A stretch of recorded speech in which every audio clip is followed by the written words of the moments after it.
Hi అండి, GSN Tally ఛానల్కి స్వాగతం. ఈరోజు మనం డిస్కషన్ చేసుకోబోయేది 43BH గురించి అయితే మనం డిస్కషన్ చేసుకుంటున్నాం. ఇది ఎవరికి అప్లికబుల్ అవుతుంది, ఎవరికి అప్లికబుల్ అవ్వదు అనేది అయితే ఈ టాపిక్లో అయితే మనం తెలుసుకుంటున్నాం. అయితే మన ఛానల్ ఇప్పటివరకు ఎవరైనా సబ్స్క్రైబ్ చేయలేనట్లయితే సబ్స్క్రైబ్ చేయండి, లైక్ చేయండి, తర్వాత మీ ఫ్రెండ్స్కి కూడా వీడియో నచ్చినట్లయితే షేర్ చేయండి.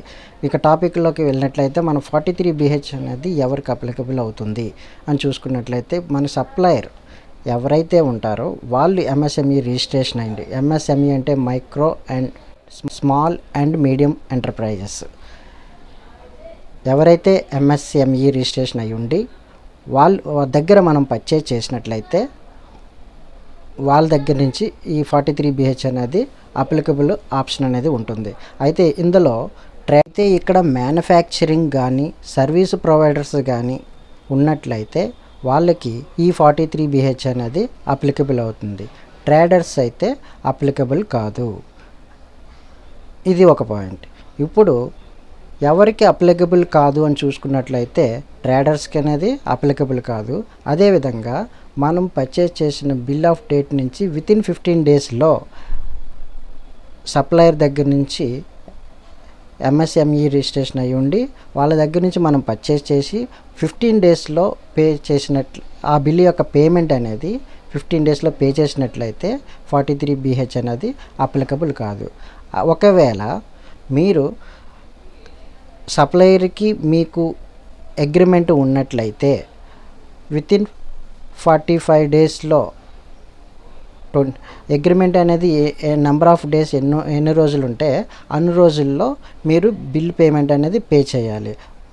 అలా చేసినట్లయితే ఈ 43BH అనేది కూడా అప్లికబుల్ కాదు. ఒకవేళ మీరు 45 డేస్ దాటి కూడా పేమెంట్ చెయ్యలేనట్లయితే అప్పుడు 43BH అనేది అప్లికబుల్ అవుతుంది. అయితే ఎవరు పే చేయాలి, ఎంత పే చేయాలి అనేది చూసినట్లయితే సప్లయర్ దగ్గర నుంచి మనం పర్చేజ్ చేసినప్పుడు పీరియడ్ ఆఫ్ ఫర్ ఎగ్జాంపుల్ ఫిబ్రవరి 1ని మనం పర్చేజ్ చేసినట్లయితే వితిన్ 15 డేస్ అంటే ఫిబ్రవరి 15కి మనం బిల్ అనేది పే చేయాలి. అలా చేసినట్లయితే 43BH అనేది అవసరం ఉండదు. ఒకవేళ అగ్రిమెంట్లో మనకి నెంబర్ ఆఫ్ డేస్ ఉన్నట్లయితే ఆ డేట్ టైంకి పే చేసిన మ్యాక్సిమం 45 డేస్ ఉన్న పీరియడ్ ఆఫ్ టైం ఉన్న మనం 43BH అనేది అప్లికబుల్ కాదు. ఒకవేళ 45 డేస్ అంటే దాటినట్లయితే మనం ఫిబ్రవరి 1ని పర్చేజ్ చేసాం కాబట్టి నెక్స్ట్ మంత్ మార్చ్ 15th లోపు చేయకపోతే బిల్ అనేది పేమెంట్ అనేది మనం సప్లయర్కి మనం పే చేయకపోతే ఆ తర్వాత ఎన్ని రోజులు లేట్ అయిందో ఆ రోజులకి మనం ఇంట్రెస్ట్ అనేది పే చేయవలసి ఉంటుంది. సప్లయర్కి ఎంత పర్సెంటేజ్ పే చేయవలసి ఉంటుంది అంటే 18% ఫర్ యానం. ఫర్ ఎగ్జాంపుల్ మీరు ఫిబ్రవరి 1ని ఒక 2 lakhsకి మీరు పర్చేజ్ చేశారనుకున్నట్లయితే 2 lakhs మీరు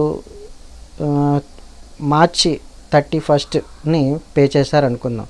అంటే 15 డేస్ 45 డేస్ తర్వాత రిమైనింగ్ ఉన్నది 15 డేస్ కాబట్టి ఆ 15 డేస్కి 18% అనేది మనం ఇంట్రెస్ట్ అనేది పే చేయవలసి ఉంటుంది.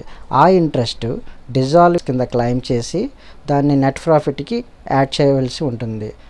అలా యాడ్ చేసిన అమౌంట్ మీద మనం మీరు ఉన్న స్లాబ్ రేట్లో ఏదైతే స్లాబ్కి వస్తారో ఆ స్లాబ్ రేట్ ప్రకారం ట్యాక్స్ అయితే ఇన్కమ్ ట్యాక్స్లో మనం పే చేయవలసి ఉంటుంది. ఇది సేమ్ ఫైనాన్షియల్ ఇయర్లో మీరు ఇంట్రెస్ట్ పే చేసినట్లయితే ఇంట్రెస్ట్ మాత్రమే డిజాల్వింగ్ అలవెన్స్లోకి వెళ్తుంది. ఒకవేళ మీరు ఒక ఫైనాన్షియల్ ఇయర్లో పర్చేజ్ చేసి ఇప్పుడు చెప్పినట్టుగా ఫిబ్రవరి 1ని మీరు పర్చేజ్ చేశారు, ఈ ఫైనాన్షియల్ ఇయర్ దాటి నెక్స్ట్ ఫైనాన్షియల్ ఇయర్కి వెళ్ళినప్పుడు 45 డేస్ కంప్లీట్ అయిపోయిన తర్వాత మీరు నెక్స్ట్ ఫైనాన్షియల్ ఇయర్లో లేట్గా పే చేసినట్లయితే అప్పుడు ఇంట్రెస్ట్ ప్లస్ ఈ బిల్ ప్రిన్సిపల్ అమౌంట్ ఏదైతే ఉంటుందో ఈ రెండు కలిపి డిజాల్వింగ్ ఎక్స్పెన్సెస్ కింద మనం పే చేయవలసి ఉంటుంది. ఈ రెండు ఇన్కమ్ ట్యాక్స్లో నెట్ ప్రాఫిట్కి యాడ్ చేసి దాని మీద స్లాబ్ రేట్ ప్రకారం మనం ట్యాక్స్ అయితే కట్టవలసి ఉంటుంది. ఈ విధంగా స్లాబ్ రేట్స్ అనేవి 43 BH అనేది ఉంటుంది. ఇక్కడ only manufacturing service providers MSME registration అయ్యుండి మ్యానుఫ్యాక్చరింగ్ సర్వీస్ ప్రొవైడర్స్ ఎవరైతే ఉంటారో వాళ్ళకి మాత్రమే ఇది 43 BH అనేది అప్లికబుల్ అవుతుంది. ట్రేడర్స్కి అనేది అప్లికబుల్ కాదు. Thank you so much.